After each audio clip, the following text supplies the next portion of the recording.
It sounds like slowing down and sort of being observant or whatever is a theme of yours, or something you do intentionally, or Yeah, is it like a practice, or yeah? I tried to. There was, I wonder if I'm going to remember them. There was these like 2 mindfulness questions. Oh, like, so one is what happened here? So for this, yeah. what happened here? Yeah. Like, you know, so this pause you, it's like, okay, well, what other signs do we have? Or it looks like it's probably wind. Take a picture of it. Yeah. What happened here? What happened here? I like that. Like we probably would have just walked right Yeah, by, exactly. right? Yeah. And it's just like, you know, it's just like, it forces you to be a little more mindful of like just present. Oh yeah, and the second one is like, which you can choose to ask. So it's like, what happened here, and what is this teaching me? And you know, the important thing is not answering the question. Right. You just let the answer kind of surface. Yeah, or whatever. you just is about asking the question, because it doesn't really matter. The part of asking it allows you to then just get curious. You know, it's like, well, what is this teaching me? The important thing is not an actual. Doesn't need to be an answer. It's just asking it. Oh, I like that. I like that a lot.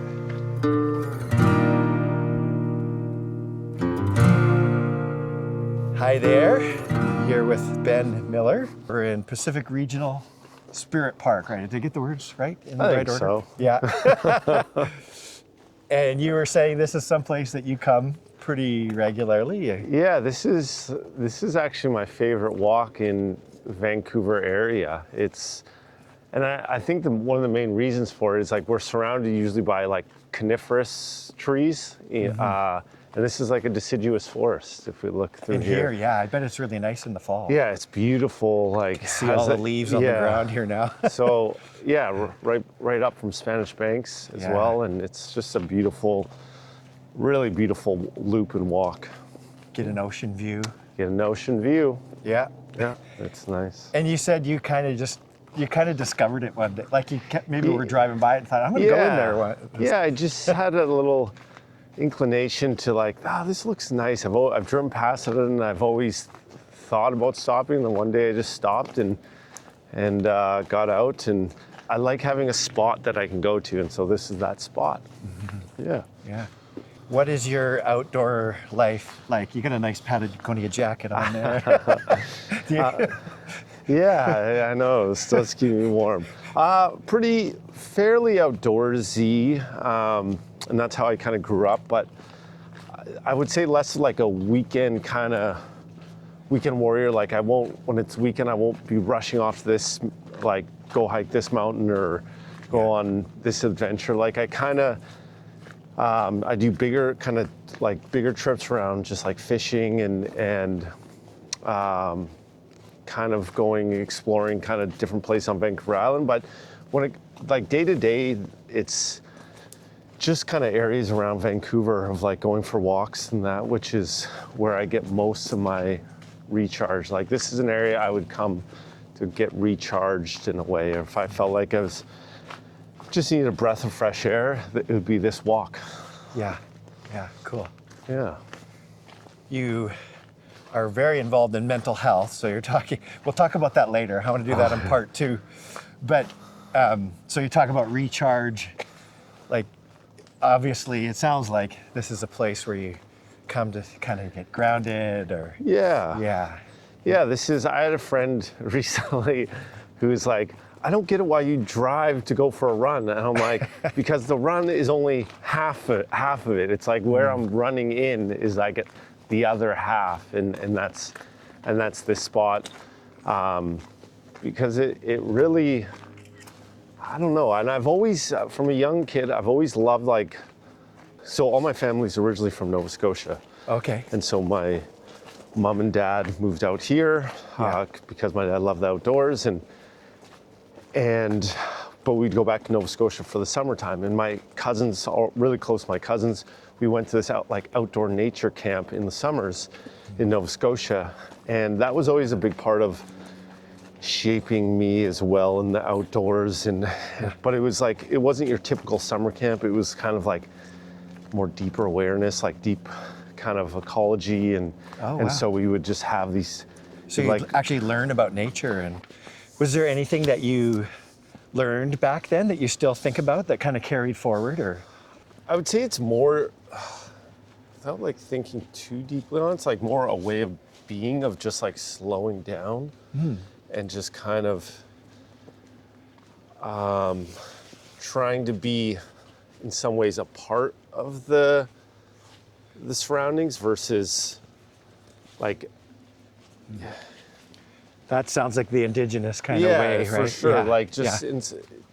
just, it's like even, it's just an awareness. Like the moment you do this, it's like, oh, you start to actually hear more birds, and you start to kind of just be aware, a bit more aware of the broader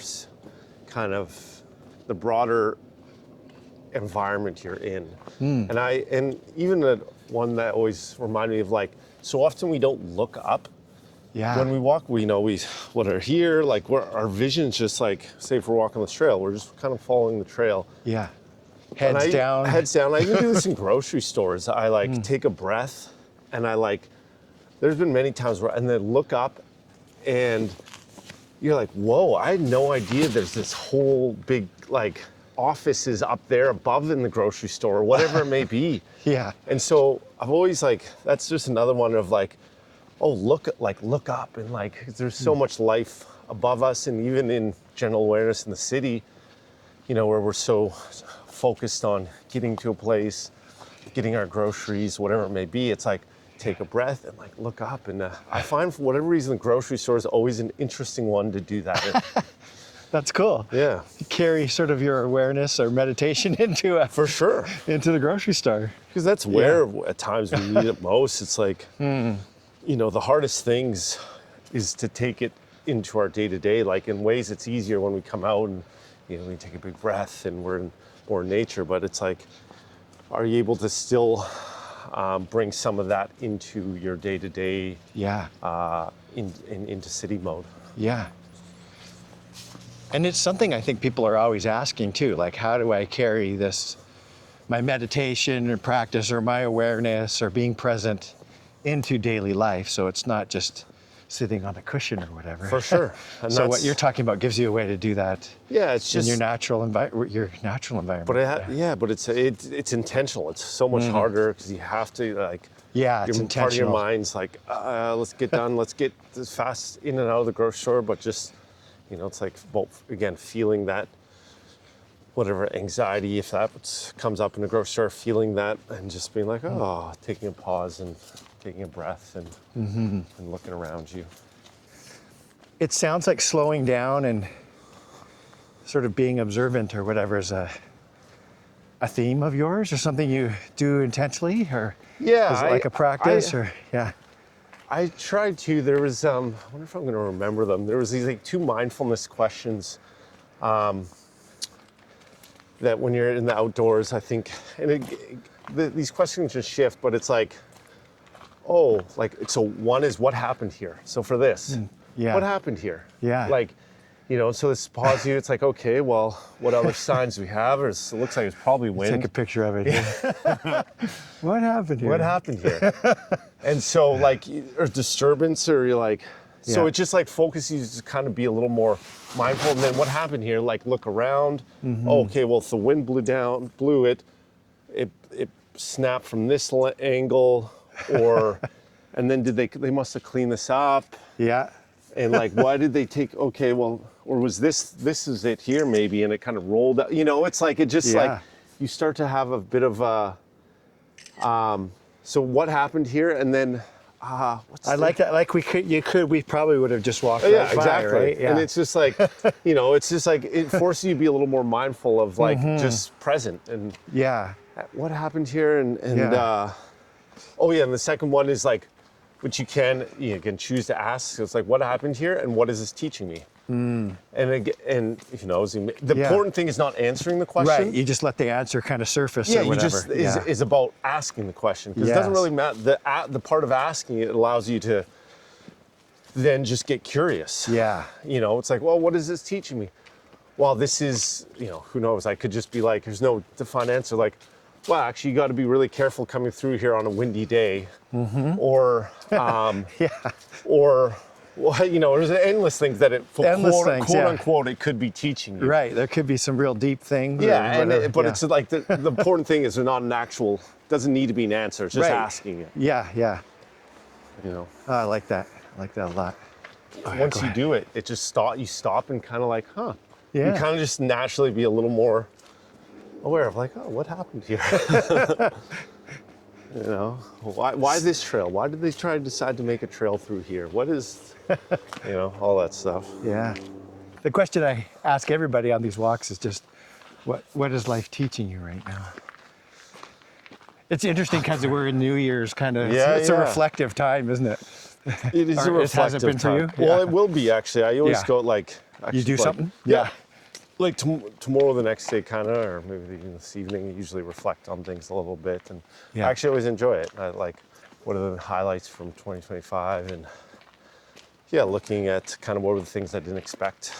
Again, it's almost too. I don't know if it's teaching me to like surrender and just like patience, or it's actually the opposite. Where it's like, you know, go get what you want, you know, kind of thing. Like, go after it. Like, because there's things in like, so I'd say there's a bit of like, and I think it's like, go after it.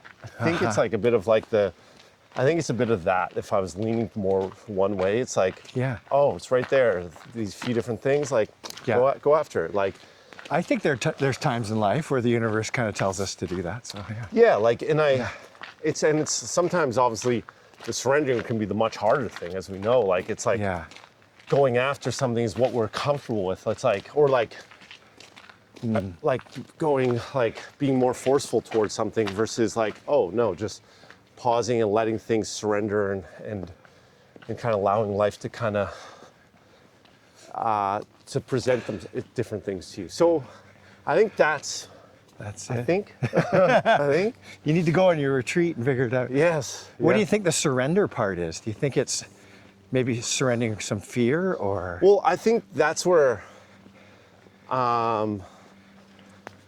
it's like, is it teaching me one or is it teaching me other? I think it's saying to like go after it, but the surrendering, I think in general in like life and culture, it's like, again, the surrendering is usually the thing I think most people we need to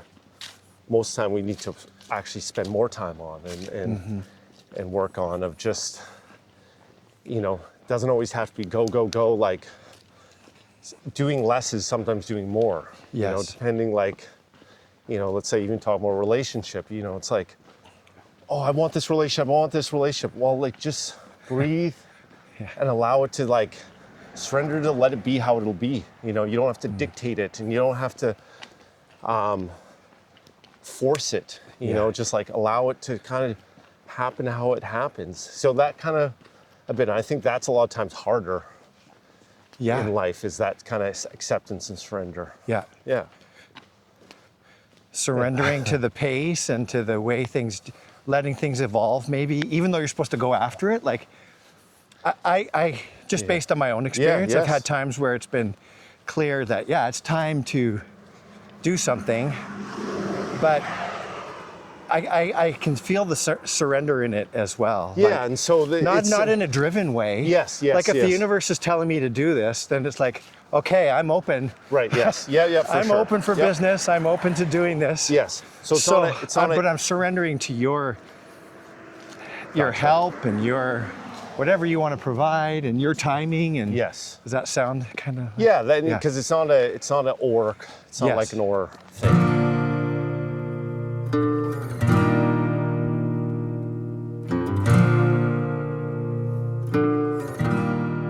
Okay, part two. And I might actually do this in two separate videos. Is I really want to talk to you about Wirth Hats and what you're doing there, and I get so many compliments on this dang hat. Yeah, no, I've noticed it. I definitely noticed it the moment I came up there. It's a beautiful hat. I'm so glad I bought it. You look good in it. Thank you. Actually, I saw some photos of on Jess's Instagram, and you had it on as well. I've been wearing it all the time. Yeah, great. Yeah, it's great. So just, well, I've heard the story, but many of our viewers wouldn't have heard the story yet. Just how did it get? Just tell the origin story again of Wirth Hats. I'll try and condense in some ways. Sure. Yeah, in 2013, I moved to Denmark to do a master's, to go to school over there. And I became friends, one of my classmates, Jacob. Yeah, we really just became close friends. And what I didn't know during that time was Jacob was struggling, but he was working on creating his own hat company. And he shared that with me, and we talked a lot about his hat company, and he was showing designs.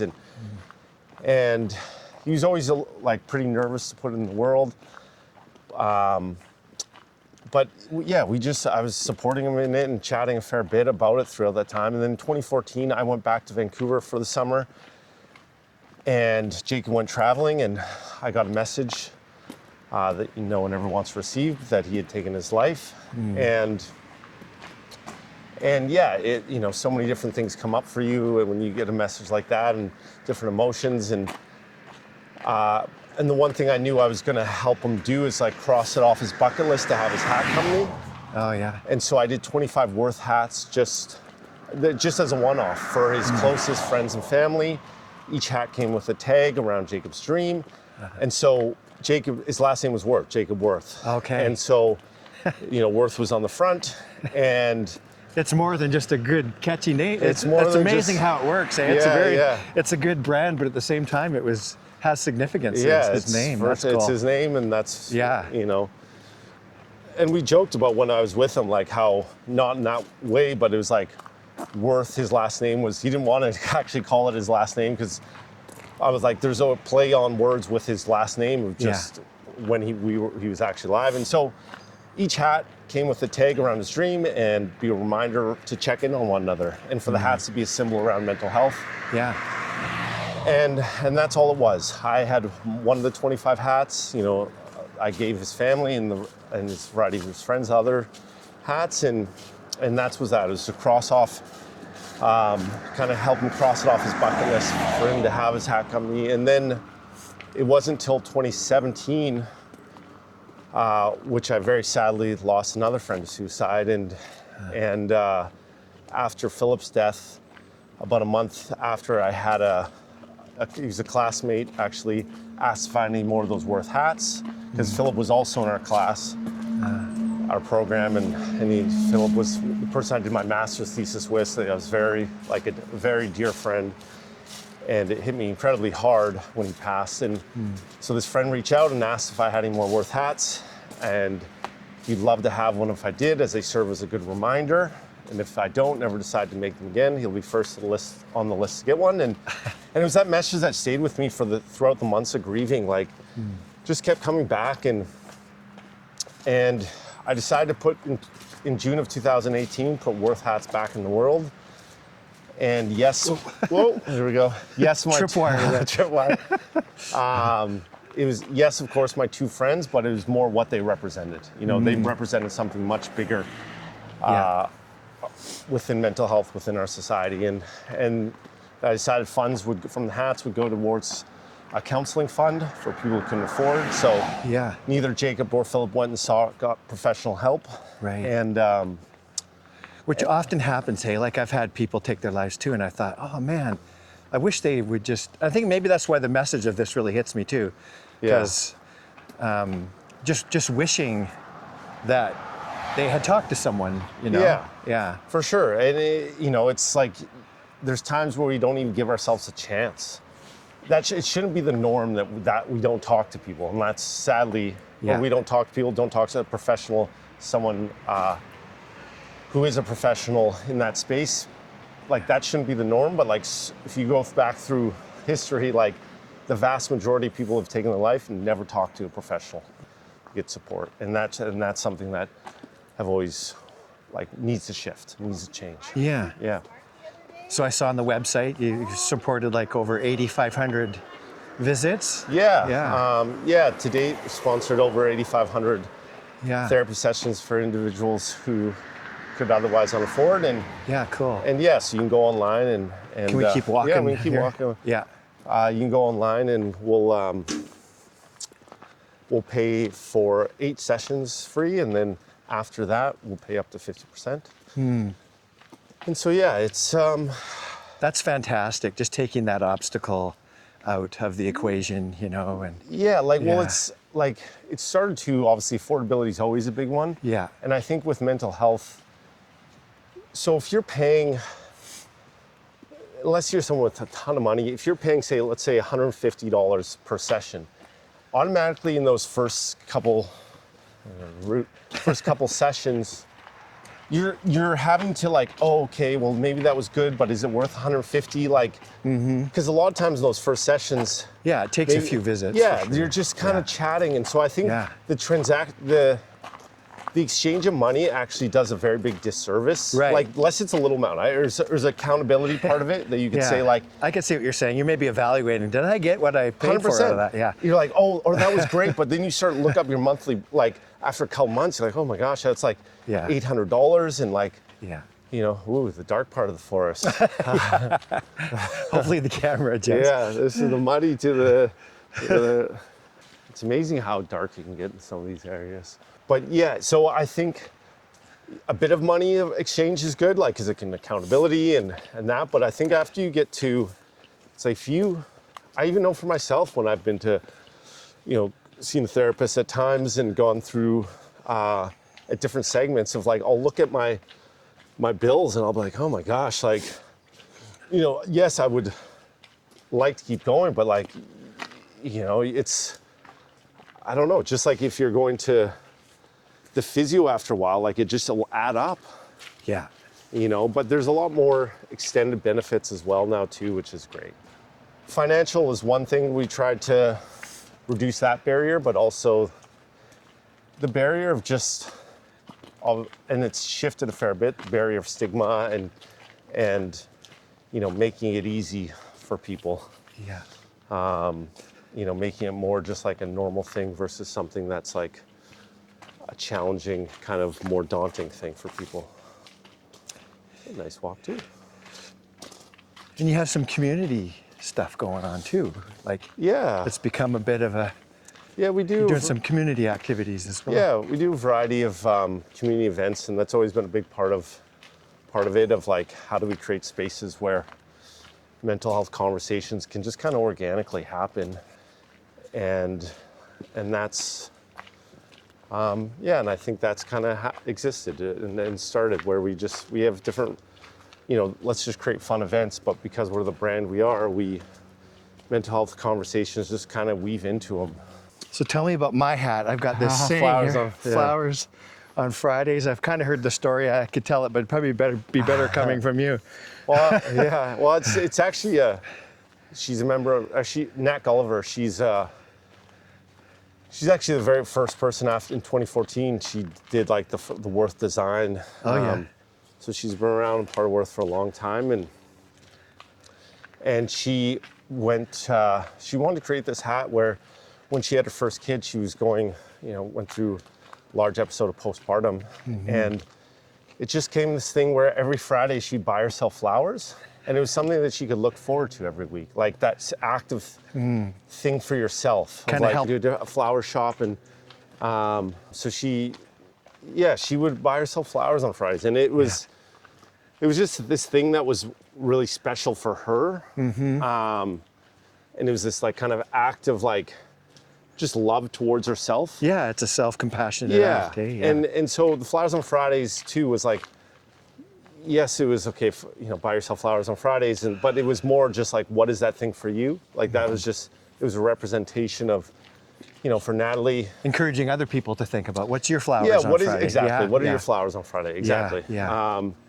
And you know, but that thing to like, you know, maybe even in the winter, sometimes like winter this time of year for a lot of people in this area, it's this, or in this, in BC, in the Pacific Northwest, winter, it can be tough, a lot of rain. Like, so maybe there's something that you need a little.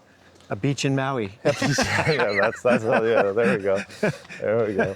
But it could be, that's the ultimate. Yeah.